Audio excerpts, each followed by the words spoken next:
కిందకి వెళ్ళిపోయిన కాడి నుంచి దేవుడు మాట్లాడటం మొదలుపెట్టాడు. ఏది నేను ఏ విషయమైతే ఆలోచిస్తున్నానో ఆ విషయానికి దేవుడు మాట్లాడటం మొదలుపెట్టాడు. అయితే నాకు నెమ్మది ఇచ్చాడు యేసు ప్రభు అని అనుకున్నా. అలాగే ఆయన మాట్లాడటం మొదలుపెట్టిన 2 నిమిషాల్లోనే నేను ఆలోచించేది, నన్ను బాధ పెట్టే విషయం నా నుండి దూరం అయిపోయింది. దేవుడికి అందుకు నేను స్తుతులు స్తోత్రాలు చెల్లిస్తున్నాను. హల్లెలూయా, హల్లెలూయా, హల్లెలూయా. అయితే మా అమ్మ చెప్పేది చిన్నప్పుడు, ఏది కావాలన్నా ఎవరిని అడగాలంట? యేసు ప్రభు వారిని అడుగు. నేను చెప్పాను, యేసయ్య మీ పిల్లలు పెద్దవాళ్ళు అయితే ఇంకా ఏవేవో అడుగుతారు, అది నేను ఇవ్వలేను, వీళ్ళకి నేను తేలేను అని నేను అడిగినప్పుడు వాళ్ళకి నన్ను చూపించు, నన్ను అడగమని చెప్పు, నేను వాళ్ళకి ఇస్తాను అని యేసు ప్రభు నాతో చెప్పాడు. కాబట్టి నీకేం కావాలన్నా ఎవరిని అడగాలి? యేసు ప్రభు వారిని అడుగు, ఆయన ఇస్తాడని మా అమ్మగారు చెప్తూ వచ్చేది. అయితే వాస్తవంగా పెళ్లి కాకముందు నాకు అనుభవం లేదు, కానీ పెళ్ళి అయిన తర్వాత నుంచి, నాకు పెళ్ళయి 18 సంవత్సరాలైంది, ఈ రోజు వరకు కూడా దేవుడు ఏది కావాలంటే అది, ఏది అవసరమైతే అది దేవుడు అనుగ్రహిస్తూనే వచ్చారు. అందుని బట్టి నేను దేవునికి ఎంతగానో స్తోత్రాలు చెల్లిస్తున్నాను. అలాగే మా పాస్టర్ గారు కూడా 50 రోజులు చాలా సహకరించారు. ఈ విషయం నేను మన సోమవారం చెప్తాం అనుకున్నా, అన్ని మర్చిపోయాను. మొత్తం అంతా మైండ్ అంతా ఏమైపోయింది, బ్లాక్ కలర్లో అయిపోయింది. ఏ విషయం గుర్తులేదు.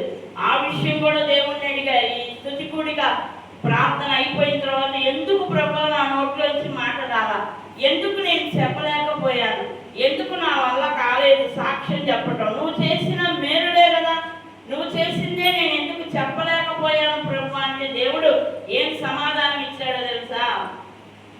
ఆదివారం రోజు పూర్తయిపోయింది. ఏంటిది? 50 రోజులు ఆదివారం రాత్రి కల్లా పూర్తయిపోయింది. సోమవారం నుంచి ఇంకా మాట్లాడచ్చు అని కనపడడం అందరితో మాట్లాడటం మొదలుపెట్టాం. కానీ అలా మాట్లాడకూడదంట. ఏం చేయాలి? స్తుతి కూడిక అయిపోయిన తర్వాత నుంచి మాట్లాడాలంట. అప్పుడు అలా మాట్లాడాను కాబట్టే నేను సాక్ష్యం సరిగ్గా పంచుకోలేకపోయాను. ఇవన్నీ ఎవరు చెప్పారనుకున్నారు? మనుషులు చెప్తే అస్సలేనో, నేనైతే అస్సలు వెళ్ళను. అన్నీ యేసు ప్రభు వారు, మా అమ్మ ఎలాగైతే మాట్లాడుద్దో, మా నాన్నగారు ఎలాగైతే నాకు మంచి చెడులు నేర్పించి చెబుతారో, అలాగే యేసు ప్రభు వారు ప్రతి విషయం మాట్లాడి నెమ్మది కలుగజేసి, లేకపోతే నాకున్న షుగర్కి, మొన్న కూడా బీపీ వచ్చింది, నాకున్న బీపీకి ఏమైంది, నరాలన్నీ బద్దలైపోయి హాస్పిటల్కి వెళ్ళాలి.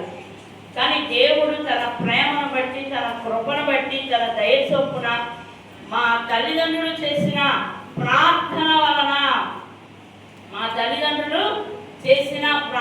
వలన దేవుడు వారికి ఇచ్చిన వాగ్దానాన్ని జ్ఞాపకం చేసుకుంటూ నా జీవితంలో ఆయన అనేక మేలులు చేస్తూ వచ్చారు. అందరి బట్టి కూడా నేను దేవునికి స్తోత్రాలు చెల్లిస్తున్నాను.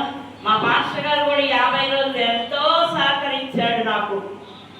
ఒకవేళ నాకు నేను వండుకోలేకపోయినా ఆయనే వండి పెట్టడం, టిఫిన్ తెచ్చి పెట్టడం, అలాగే ప్రార్థనలో సహకరించడం, అలాగే నాకు ఒంట్లో బాగోలేదన్నప్పుడల్లా ప్రార్థన చేయటం, ఇలా పాస్టర్ గారు కూడా నాకు ఎంతగానో సహకరించారు.